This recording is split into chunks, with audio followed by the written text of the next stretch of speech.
ಘೋಷಣೆ ಮಾಡ್ತೀವಿ. ಬೋಲೋ ಭಾರತ್ ಮಾತಾ ಕಿ. ವೀರರಾಣಿ ಕಿತ್ತೂರು ಚೆನ್ನಮ್ಮನವರಿಗೆ, ಸಂಗೊಳ್ಳಿ ರಾಯಣ್ಣವರಿಗೆ, ಡಾಕ್ಟರ್ ಬಾಬಾ ಸಾಹೇಬ್ ಅಂಬೇಡ್ಕರ್ ಅವರಿಗೆ,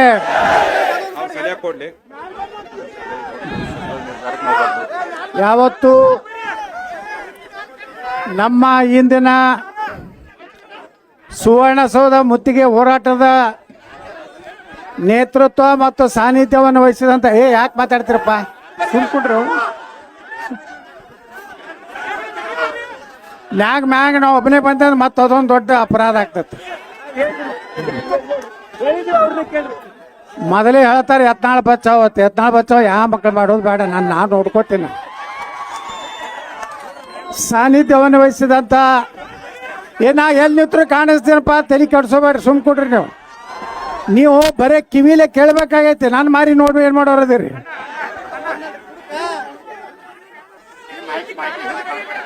ನೀವೆಲ್ಲ ಪರ್ಮಿಷನ್ ಕೊಟ್ರೆ ಮ್ಯಾಗ ಹೋಗ್ತಾನೆ.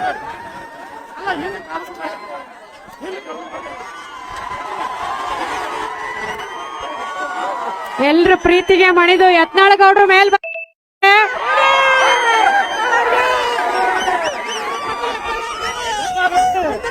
ಜೈ ಪಂಚಮಸಾಲಿ.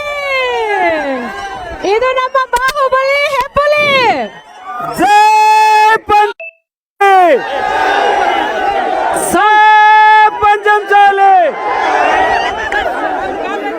ಸಾಂಗ್ ಹಾಕಿ, ಸಾಂಗ್ ಅದು. ಯತ್ನ ಪಂಚಮಸಾಲಿ ಹುಲಿ ಯತ್ನಾಳ್ ಬಸನಗೌಡ ಅವ್ರಿಗೆ, ಬಸನಗೌಡ ಪಾಟೀಲ್ ಯತ್ನಾಳ್ ಅವರಿಗೆ.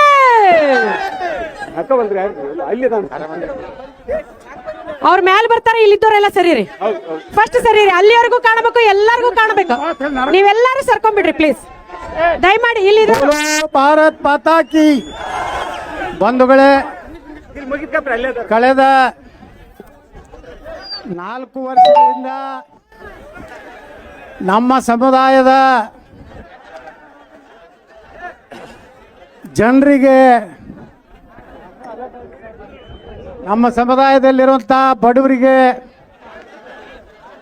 ಅನಕ್ಷರಸ್ಥರಿಗೆ ಒಂದು ನ್ಯಾಯ ಕೊಡಿಸ್ಬೇಕಂತೇಳಿ ನಮ್ಮ ಕೂಡಲ ಸಂಗಮದ ಪ್ರಥಮ ಜಗದ್ಗುರುಗಳು ಪೂಜ್ಯ ಜಯಮೃತ್ಯುಂಜಯ ಮಹಾಸ್ವಾಮಿಗಳಲ್ಲಿ ಭಕ್ತಿಪೂರ್ವಕ ನಮನಗಳನ್ನು ಸಲ್ಲಿಸಿ ಇವತ್ತು ಭಾಳ ಸಂತೋಷ ಆಗ್ತಾ ಇದೆ.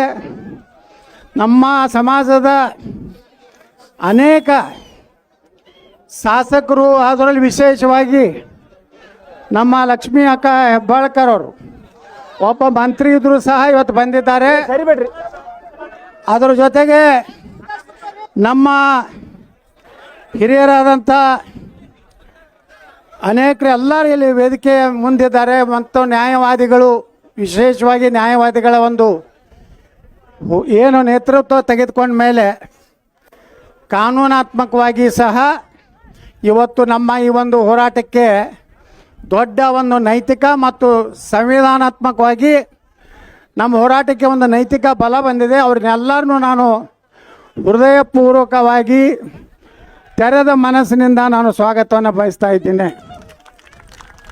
ಇಷ್ಟೆಲ್ಲ ಕರ್ಫ್ಯೂ ಜಾರಿ, ಪಂಚಮಸಾಲಿ ಲಿಂಗಾಯತರ ಜೀಪ್ ಬಿಡೋದಿಲ್ಲ, ಟ್ಯಾಕ್ಟರ್ ಬಿಡೋದಿಲ್ಲ ಅಂತೇನು DC ಆದೇಶ ಮಾಡಿದರು.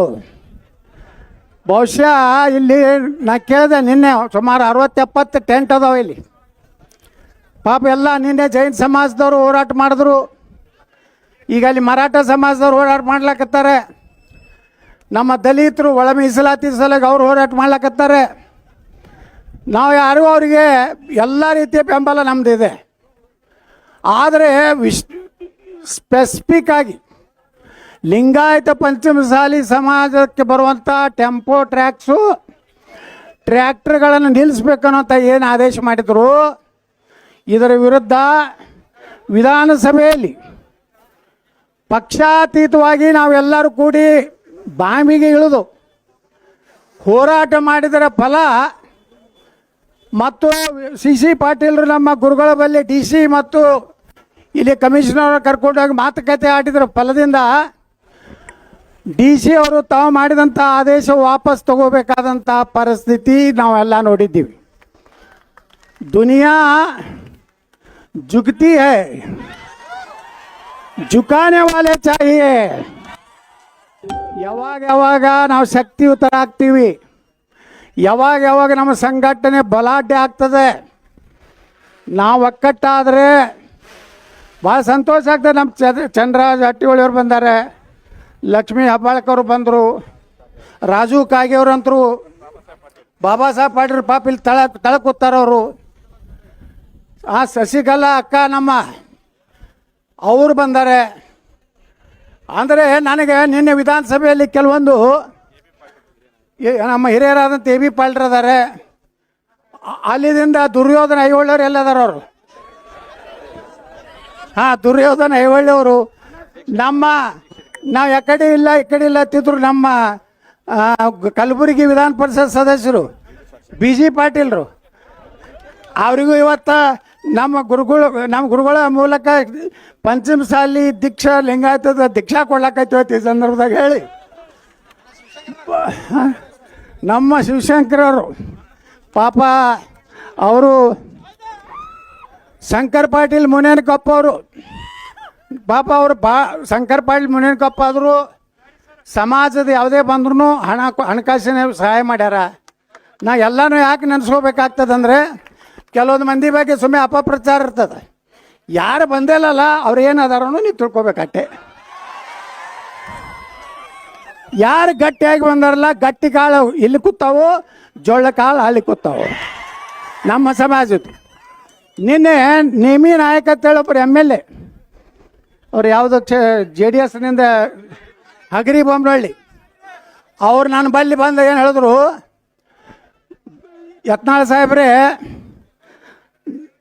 ಈ ಉತ್ತರ ಕರ್ನಾಟಕದಲ್ಲಿ ಪ್ರತಿಯೊಂದು ವಿಧಾನಸಭಾ ಕ್ಷೇತ್ರದಲ್ಲಿ ನಿಮ್ಮ ಸಮಾಜದವರು 15ರಿಂದ 75 ಸಾವಿರವರೆಗೆ ಮತದಾರಿದ್ದಾರೆ. ನಾವೆಲ್ಲ ಆರಿಸಿ ಬರಬೇಕಾದ್ರೆ ನಿಮ್ಮ ಸಮಾಜದ ದೊಡ್ಡ ಉಪಕಾರ ನಮ್ಮ ಮೇಲಿದೆ, ಅದಕ್ಕೆ ನಾವು ಬಾಯಿಗಿಳಿದು ಹೋರಾಟ ಮಾಡ್ತೀನಿ ಅಂತೇಳಿ ಇಡೀ JDSನವರು ಬಂಧುಗಳೇ. ರಾಜು ಕಾಗೆಯವರು ಅದು ಗಟ್ಟಿ ಮಾತಾಡಿದ್ರು, ನಮ್ಮ MLC ಆದಂಥ ಚಂದ್ರರಾಜು ಗಟ್ಟಿ ಮಾತಾಡಿದ್ರು, ಲಕ್ಷ್ಮೀ ಅಕ್ಕವ್ರ ಬಗ್ಗೆ ಏನೋ ಇದು ಇತ್ತು, ಅವರು ಬಂದು ಗಟ್ಟಿ ಮಾತಾಡಿದ್ರು. ಮುಗೀತೀಗ ನಾವೆಲ್ಲ ಒಂದಾದೀವಿ. ನೋಡೋಣ ಇವ್ರು ಯಾರು ಏನು ಜಿಗಿದಾಡ್ಲಕತ್ತಾರಲ್ಲ. ನಾನು ನಿನ್ನೆ ಪ್ರಸ್ತಾಪ ಮಾಡಿದ್ರೆ ಮುಖ್ಯಮಂತ್ರಿ ಸಿದ್ದರಾಮಯ್ಯನವ್ರು ಹೇಳ್ತಾರೆ ಸುಪ್ರೀಂ ಕೋರ್ಟ್ನಲ್ಲಿದೆ ನೋಡ್ರಿ. ಇದು ಇದು 8ನೇ ಹೋರಾಟ ನಮ್ಮದು. ಅರಮನೆ ಪ್ಯಾಲೇಸ್ ಮುಂದೆ ಮಾಡಿದೀವಿ. ಹೋಸಲ ಬೊಮ್ಮಾಯಿಯವ್ರು ಮುಖ್ಯಮಂತ್ರಿ ಇದ್ದಾಗ ಇಲ್ಲೇ 10 ಲಕ್ಷ ಜನ ಸೇರ್ತೀವಿ. ಇವತ್ತು 10 ಲಕ್ಷ ಜನ ಸೇರ್ತಿದ್ರು. ಈ ಸಲ ರೊಕ್ಕನೇ ಖರ್ಚು ಮಾಡಿಲ್ಲ ನಾವು. ಯಾರು ಗಾಡಿ ಮಾಡಿರಿ ಗೋಡ ಮಾಡಿರಿ ಅಂತ ಯಾರು ಅನ್ಕೊಳಕ್ಕೆ ಹೋಗ್ಬೇಡ್ರಿ.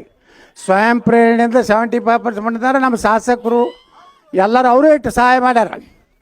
ಆದ್ರೆ ನಾವು ಮನಸ್ಸು ಮಾಡಿದರೆ 10 ಲಕ್ಷ ಜನ ಬರ್ತಿತ್ತು.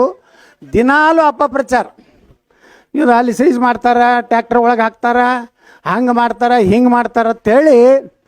ಆದರೂ ಸಹ ಇಲ್ಲಿ ಸುಮಾರು ಒಂದು 50,000 ಜನ ಇವತ್ತು ನಾವು ಸೇರಿದ್ದೀವಿ.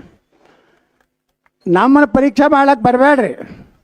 10 ಲಕ್ಷ ಮಂದಿದ್ದು ಇವತ್ತು ಮಾಡಿ ತೋರಿಸ್ಬೇಕಂದ್ರೂ ಮತ್ತೆ ತಯಾರಿ ಇದೀವಿ ನಾವು.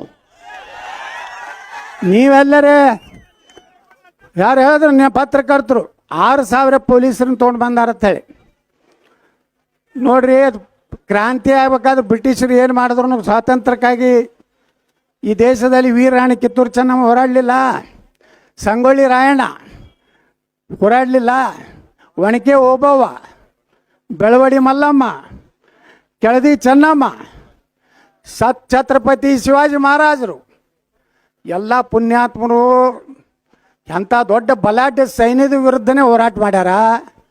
ನಾವಿಟ್ಟು ದೊಡ್ಡ ಸಂಖ್ಯೆಯಲ್ಲಿದ್ದವ್ರು ನಾವು ನಮಗೆ 6,000 ಮಂದಿ ಪೊಲೀಸರು ತಂದು ಅಂಜಿಸ್ಲಕ್ಕೆ ಆಗ್ತತನ್ರಿ. ಹಾಗಾದ್ರೆ ಏನು ಮಾಡ್ತೀರಪ್ಪ? ಇವತ್ತು ನೀವು ಒಪ್ಕೋಬೇಕು. ಸರ್ಕಾರ ಒಪ್ಕೋಲಿಲ್ಲ ಅಂದರೆ ನಾವು ಗುರುಗಳಿಗೆ ನಿರ್ಣಯ ಮಾಡ್ತಾರೆ ಏನು ಮಾಡೋದು ಅನ್ನೋವಂಥದ್ದು. ಅದಕ್ಕೆ ಬಂಧುಗಳೇ, ಇವತ್ತು ನೀವೆಲ್ಲ ಬನ್ನಿ ಸರ್. ನಮ್ಮ ಕರ್ನಾಟಕ ಸರ್ಕಾರದ ಸಮಾಜ ಕಲ್ಯಾಣ ಸಚಿವರು ನಮ್ಮ ಹಿರಿಯರಾದಂಥ ಶ್ರೀ SC ಮಹದೇವಪ್ಪನವ್ರು ಬಂದಿದ್ದಾರೆ. ಅವರಿಗೆ ಹೃದಯಪೂರ್ವಕವಾದಂಥ ಸ್ವಾಗತವನ್ನು ಬಯಸ್ತಾ ಇದ್ದೀನಿ. ಅದೇ ರೀತಿ ನಮ್ಮ ಪಶುಸಂಗೋಪನಾ ಸಚಿವರಾದಂಥ ಶ್ರೀ ವೆಂಕಟೇಶ್ ಅವರು ನಮ್ಮ ಹಿರಿಯ ಸಚಿವರು ಬಂದಿದ್ದಾರೆ. ಉನ್ನತ ಶಿಕ್ಷಣ ಸಚಿವರಾದಂಥ ಡಾಕ್ಟರ್ ಸುಧಾಕರ್ ಅವರು ಬಂದಿದ್ದಾರೆ. ಸರ್ಕಾರದ ಪರವಾಗಿ ನಮ್ಮ ಮುಖ್ಯಮಂತ್ರಿಗಳು ಈ ಮೂರು ತ್ರಿಮೂರ್ತಿಗಳನ್ನು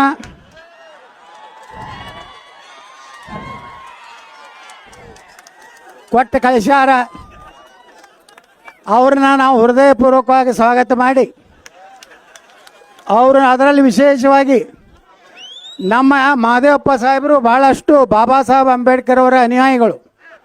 ನಾವು ಬಾಬಾ ಸಾಹೇಬ್ ಅಂಬೇಡ್ಕರ್ ಅನುಯಾಯಿಗಳು. ಡಾಕ್ಟರ್ ಬಸವ ಬುದ್ಧ ಬಸವ ಅಂಬೇಡ್ಕರ್ ನಾವು ಅವರ ಅನುಯಾಯಿಗಳು. ನಾವೇನು ಹೊರಗಿನವರಲ್ಲ. ನಾನು ನಿನ್ನೆ ಹೇಳ್ಯಾರ ಮುಖ್ಯಮಂತ್ರಿಗಳ್ರಿ, ನಾವೆಲ್ಲ ಎತ್ತಾಡ್ರೆ ನೀವು ಸೂತ್ರರು ಅಂತೇಳಿ. ಸೂತ್ರ ಅಂತ ಹೇಳಿದ್ಮ್ಯಾಗ ನಮಗೆ ರಿಸರ್ವೇಷನ್ ಕೊಡಬೇಕು ಬೇಡ ಹೇಳ್ರಿ. ಅದಕ್ಕೆ ಬಂಧುಗಳೇ, ನಾವು ಇಷ್ಟೇ ವಿನಂತಿ ಮಾಡ್ಕೋತೀವಿ ಸರ್ಕಾರಕ್ಕೆ, ನಮ್ಮ ಹೋರಾಟ ಏನಿದೆ ಗಂಭೀರವಾಗಿ ತಗೊಳ್ರಿ. ನಾವು ಏನೂ ಬೇಡ್ತಾ ಇಲ್ಲ. ನಿನ್ನೆನೇ ಸುಪ್ರೀಂ ಕೋರ್ಟ್ ಹೇಳಿದೆ, ಬಾಬಾ ಸಾಹೇಬ್ ಅಂಬೇಡ್ಕರ್ ಅವರು ಸಂವಿಧಾನದಲ್ಲಿ ಹೇಳಿದ್ದಾರೆ, ಧರ್ಮ ಆಧಾರಿತ ಮೀಸಲಾತಿಗೆ ಸಂವಿಧಾನದಲ್ಲಿ ಅವಕಾಶ ಇಲ್ಲ. ನಿನ್ನೆ ಸುಪ್ರೀಂ ಕೋರ್ಟ್ನಲ್ಲಿ ಜಸ್ಟಿಸ್ ಗವಾಯಿ ಅವರ ನೇತೃತ್ವದ ಪೀಠ ಹೇಳಿದೆ, ಧರ್ಮ ಆಧಾರಿತ ಮೀಸಲಾತಿಗೆ ಬ್ರೇಕ್ ಹಾಕಬೇಕು ಅಂತ ಮಾತು ಹೇಳಿದ್ದಾರೆ. ಇವತ್ತು ಅವ್ರು ಮೂರು ಸಚಿವರು ಬಂದಿದ್ದಾರೆ. ನಾ ಹೆಚ್ಚಿಗೆ ಮಾತಾಡೋದಿಲ್ಲ, ಯಾಕಂದರೆ ಅವ್ರಿಗೂ ಮುಜುಗರ ಆಗಬಾರ್ದು. ಏನೇ ನಿರ್ಣಯ ಆದರೂ ನಮ್ಮ ಗುರುಗಳು ತಗೋತಾರೆ. ನಾವೆಲ್ಲ ಶಾಂತ ರೀತಿಯಿಂದ, ಯಾರೂ ಸುಮ್ಮನೆ ಗಲಾಟೆ ಮಾಡಬೇಡ್ರಿ. ಸುಮ್ಮನೆ ಚೀರುವುದು ನೀವು 4 ಮಂದಿ ಮಾಡೋದ್ರಿಂದ ಇಡೀ ಎಲ್ಲ ಜನ ಬಂದಿರ್ತಾರಲ್ಲ ಪಾಪ, ಅವ್ರಿಗೆಲ್ಲರಿಗೂ ತೊಂದರೆ ಆಗ್ತದೆ. ಸುಮ್ಮನೆ ಮಂತ್ರಿಗಳು ಅವರೇನು ಸರ್ಕಾರ ಪರವಾಗಿ ಅವ್ರೇನು ಹೇಳೋದು ಹೇಳ್ತಾರೆ, ನಮ್ಮ ಗುರುಗಳು ಅಂತಿಮವಾಗಿ ನಿರ್ಣಯ ಮಾಡ್ತಾರೆ. ಆದರೆ ಯಾರೂ ಧೃತಿಗೆಡಬೇಡ್ರಿ. ಒಂದಂತರೂ ಇದು ಹೇಳ್ತೀನಿ, ಇದೇ ಸುವರ್ಣಸೌಧದಾಗನೇ ನಾವು ಮೀಸಲಾತಿ ತೊಗೊಂಡೇ ತೀರ್ತೀವ ಅಂತ ಮಾತನ್ನು ಹೇಳಿ ಯಾರು ಹಿಂದೆ ಸರಿಬೇಡ್ರಿ, ಯಾರೂ ಅಂಜಬೇಡ್ರಿ. ನಾವು ಹೇಳಿದ್ದೀವಿ. ಅದಕ್ಕೆ ಇವತ್ತು ಸರ್ಕಾರ 3 ಸಚಿವರನ್ನ ಕಳಿಸ್ಯಾರಂದ್ರೆ ಅದು ಗುರುಗಳು ಸಚಿವರು ಮಾತಾಡ್ತಾರೆ. ನಾ ಹೆಚ್ಚಿಗೆ ಆದರೆ ನೀವು ಯಾರು ಅವರು ನಮ್ಮವ್ರು ಅದಾರ ಬಿಡ್ರಿ, ನಮ್ಮವ್ರು ಮಂತ್ರಿ ಇದ್ದವರು. ಮತ್ತಾರು ಬಂದ್ರಿ? ಅವ್ರು ನಮ್ಮವ್ರು ಅದಾರ. ಅವರೇ ನಮ್ಮ ಭಾಗದಾಗೆ ಅವ್ರನ್ನ ಇದ್ರಾಗ ಕೌಂಟ್ ಮಾಡೋದಿಲ್ಲ. ಈಗ ಬಂದವರು ವಿಶೇಷವಾಗಿ ಆ ಭಾಗದಲ್ಲಿ ಹಳೆ ಮೈಸೂರು ಭಾಗದ ಎಲ್ಲ ಹುಲಿಗಳು ಬಂದವು ಆ ಕಡೆಗೂ. ಅದಕ್ಕೆ ಅವ್ರು ಮಾತಾಡ್ತಾರೆ, ಗುರುಗಳು ಮಾತಾಡ್ತಾರೆ, ಒಂದು ನಿರ್ಣಯ ಆಗ್ತದೆ. ಎಲ್ಲರೂ ಯಾರೇ ಮಂತ್ರಿಗಳು ಮಾತಾಡಾಗ ಅಗೌರವದಿಂದ ಮಾತಾಡೋದು, ಸುಮ್ಮನೆ ಏನಾರೇ ಘೋಷಣೆ ಕೂಗು ದಯವಿಟ್ಟು ಮಾಡಬೇಡಿ. ಯಾರೇ ಬಂದ್ರೂ ಒಂದು ಸರ್ಕಾರ ಬಂದಂಗಿದೆ, ಅವ್ರೊಳಗೆ ಗೌರವಯುತವಾಗಿ ನಾವು ವರ್ತನೆ ಮಾಡಬೇಕು. ಯಾಕಂದ್ರೆ ಪ್ರಜಾತಂತ್ರದಲ್ಲಿ ಅವ್ರ ಆಡಳಿತದಲ್ಲಿ ಅದಾರೆ. ಆಡಳಿತದವರೆಗೆ ನಾವು ಗೌರವ ಕೊಡುವಂಥ ನಮ್ಮ ಧರ್ಮ, ನಮ್ಮ ಸಮಾಜ ನಮ್ಗೆ ಅದನ್ನು ಕೊಟ್ಟು ಕಳಿಸಿದೆ. ನಮಗೆ ಸಂಸ್ಕಾರ ಇದೆ. ಅದಕ್ಕೆ ಇವತ್ತು ಗುರುಗಳ ಕೈ ಕೊಡ್ತೀನಿ. ಅವರು ಮಾನ್ಯ ಸಚಿವರು ಅವರು ಏನು ಮಾತಾಡ್ತಾರೆ, ಅಂತಿಮ ನಿರ್ಣಯವನ್ನು ಅವ್ರು ಘೋಷಣೆ ಮಾಡ್ತಾರೆ. ನಾವೆಲ್ಲ ಆ ರೀತಿ ಮಾಡೋಣ.